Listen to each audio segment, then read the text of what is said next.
मार्गशीर्ष महिन्यात यंदा किती गुरुवार?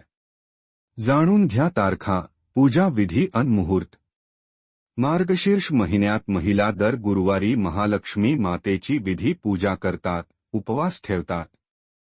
या दिवशी घट मांडू महालक्ष्मीची मातेची पूजा केली जाते. कार्तिक महिन्यानंतर मार्गशीर्ष महिना सुरू होतो. हिंदू दिनदर्शिकेनुसार मार्गशीर्ष हा 9वा महिना आहे. हिंदू धर्मात 12 महिने प्रत्येक देवतेला समर्पित आहेत. त्यामुळे श्रावण महिन्याप्रमाणे मार्गशीर्ष महिन्यालाही तितकेच महत्त्व आहे. मार्गशीर्ष महिन्यात भगवान श्रीकृष्णाचा आवडता महिना असल्याचे मानले जाते. तसेच या महिन्यात दर गुरुवारी महालक्ष्मी मातेचे खास व्रत वैकल्यम केले जाते. धार्मिक मान्यतेनुसार या व्रताचं पालन केल्यानं भक्तांना लक्ष्मी देवीची कृपा यासोबतच ऐश्वर्य, यश आणि समृद्धी प्राप्त होते.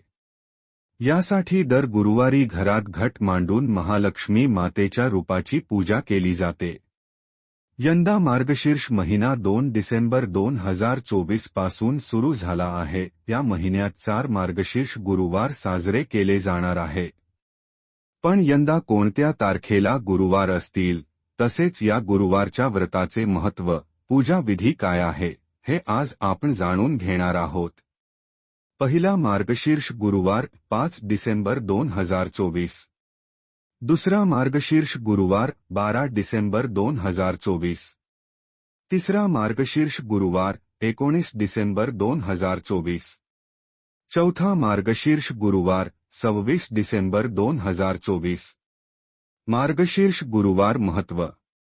आपल्याकडे जे जे चांगले आहे त्याप्रती सद्भावना ठेवणे व समाधान मानणे का महत्त्वाचे आहे हे भद्रश्रवाराजाच्या कथेतून महालक्ष्मीने सांगितले आहे, अशी भाविकांची श्रद्धा आहे. याच कथेचे पठण मार्गशीर्ष गुरुवारी केले जाते. तसेच महालक्ष्मी मंत्र जप करून देवीचे मनोभावे पूजन करण्याचा हा दिवस मानला जातो. मार्गशीर्ष गुरुवारची पूजा कशी करायची? मार्गशीर्ष गुरुवारी घट मांडण्याआधी जागा स्वच्छ करून रांगोळी काढावी. रांगोळीने स्वस्तिक मांडून त्यावर चौरंग किंवा पाट ठेवावा. चौरंगावर लाल कपडा ठेवून त्यावर तांदूळ व वर तांब्याचा कलश ठेवावा. कलशाला हळदकुंकू लावून आत पाणी, अक्षता, दूर्वा, एक नाणं आणि सुपारी घालावी. विड्याची पाने अथवा आंब्याची डहाळी, पंचपत्री कलशावर ठेवावी व त्यावर नारळ ठेवावा. यानंतर चौरंगावर अंथरलेल्या लाल कपडावर थोडे तांदूळ पसरवून त्यावर कलशाची स्थापना करा. आता चौरंगावर श्री लक्ष्मीदेवीचा फोटो किंवा लक्ष्मी श्रीयंत्र ठेवावे. कलशापुढे विडा, खोबरे, खारीक, बदाम, इतर फळे, खडीसाखर किंवा गूळ ठेवावा. यानंतर विधिवत पूजा करा.